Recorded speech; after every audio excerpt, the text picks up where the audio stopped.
Salam berjumpa kembali Bapak Ibu, Saudara-saudari, teman-teman sekalian, sahabat-sahabatku yang terkasih. Pada kesempatan ini saya mengajak kita kembali lagi untuk mempersiapkan sedikit waktu kita kembali mendengarkan sabda Tuhan yang kita ambil dari Penginjil Markus bab 3 ayat 1 sampai 6. Yesus menyembuhkan orang pada hari Sabat. Kemudian Yesus masuk lagi ke rumah ibadat. Di situ ada seorang yang mati sebelah tangannya. Mereka mengamat-amati Yesus kalau ia menyembuhkan orang itu pada hari Sabat supaya mereka dapat mempersalahkan dia. Kata Yesus kepada orang yang mati sebelah tangannya itu, "Mari, berdirilah di tengah." Kemudian katanya kepada mereka, "Manakah yang diperbolehkan pada hari Sabat, berbuat baik atau berbuat jahat, menyelamatkan nyawa orang atau membunuh orang?" Tetapi mereka diam saja. Ia berduka cita karena kedegilan mereka, dan dengan marah ia memandang sekelilingnya kepada mereka. Lalu ia berkata kepada orang itu, "Ulurkanlah tanganmu." Dan ia mengulurkannya, maka sembuhlah tangannya itu. Lalu keluarlah orang-orang Farisi dan segera bersekongkol dengan orang-orang Herodian untuk membunuh dia. Demikianlah sabda Tuhan. Terpujilah Kristus. Teman-teman sekalian, Bapak Ibu, Saudara-saudari, sahabat-sahabat yang terkasih, Penginjil Markus yang telah kita dengarkan tadi menampilkan kepada kita Tuhan Yesus yang kembali melakukan tindakan kasih, melakukan tindakan pembelaan terhadap kemanusiaan, nilai hidup manusia pada hari Sabat. Kalau kemarin kita mendengarkan bacaan di mana Tuhan membela para muridnya bahwa nilai hidup itu lebih penting daripada aturan yang kaku yang menginjak-injak hidup itu sendiri. Pada kesempatan ini kita mendengarkan bagaimana Yesus menyembuhkan orang pada hari Sabat. Seperti yang kita sudah pahami bersama atau sudah kita renungkan bersama, bahwa hari Sabat itu merupakan hari kudus, hari istimewa bagi orang-orang Yahudi pada waktu itu. Dan oleh karena itu segala bentuk kegiatan yang tidak perlu pada hari Sabat itu tidak perlu dilakukan, dan itu merupakan sebuah warisan atau tradisi yang diajarkan oleh kitab hukum. Tetapi teman-teman saudara-saudaraku yang terkasih, Yesus sebenarnya tidak mengurangi makna dari hukum Taurat itu ya. Tetapi karena hukum Taurat itu disalah artikan, disalah tafsirkan oleh orang-orang yang mempunyai otoritas pada waktu itu, maka dapat dikatakan bahwa Sabat itu sendiri kehilangan makna esensialnya. Sabat sebenarnya disediakan memang untuk secara istimewa kepada mereka agar memuji dan memuliakan Tuhan.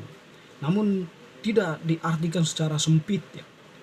Diartikan secara luas bahwa itu dimaksudkan supaya manusia itu semakin mendekatkan diri dengan Tuhan dan mampu bertindak kasih atas sesama.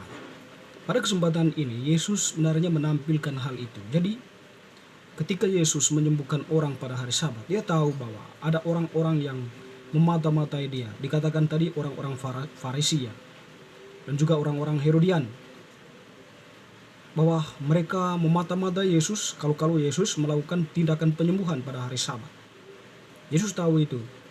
Tentunya bahwa apa yang mereka lakukan itu, tindakan mata-mata yang mereka lakukan itu untuk mencari kesalahan Yesus, sehingga dengan demikian mereka mempunyai dalil untuk mempermasalahkan Yesus di depan mahkamah agama ya. Tetapi Yesus karena dia tahu, dia langsung berbicara pada intinya ya, berkaitan dengan hakikat perbuatannya atau berkaitan dengan makna dari hukum itu sendiri, hukum Sabat itu sendiri. Dia mengatakan bahwa manakah yang diperbolehkan pada hari Sabat, berbuat baik atau berbuat jahat, menyelamatkan nyawa orang atau membunuh orang. Jadi sebuah pernyataan, eh, boleh kita katakan sebuah pernyataan makna ya. Jadi Sabat itu diungkapkan kembali oleh Yesus ya. Makna dari istimewa dari Sabat itu diungkap kembali oleh Yesus. Bahwa sebenarnya hari Sabat itu memang di suatu sisi mendekatkan orang pada Tuhan, tetapi jangan lupa satu hal. Ekspresi atau pancaran sosial dari Sabat itu sendiri adalah menyelamatkan nyawa orang. Ya, sehingga ketika Yesus mengatakan itu, orang-orang itu diam saja.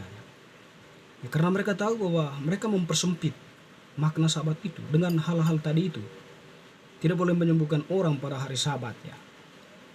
Bagi Yesus bahwa apa yang konsep mereka itu konsep kaku yang tidak perlu diteruskan, tidak perlu dilakukan terus menerus, sebab apa yang mereka pikir, konsep mereka itu konsep penindasan terhadap nilai hidup manusia, konsep penindasan terhadap manusia.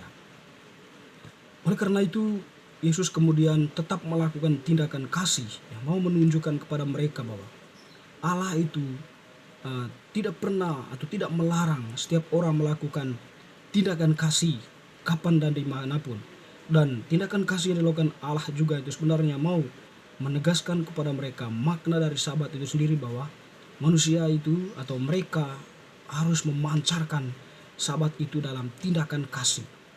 Yesus mengatakan, ulurkanlah tanganmu, maka pada saat itu sembuhlah orang itu. Ya, tentu teman-teman saudara-saudariku yang terkasih, ketika kita merefleksikan bahwa kedatangan Yesus ke dalam dunia ini ya, untuk menyempurnakan atau untuk memberikan sesuatu yang baru, makna baru bagi hidup manusia. Dia menyelamatkan manusia ya dengan mengedepankan konsep-konsep ilahi itu ya, atau ajaran-ajaran seperti itu. Sebab bagi Yesus ya, selama ini apa yang menjadi konsep orang-orang tadi itu ya, konsep sempit yang menindas manusia.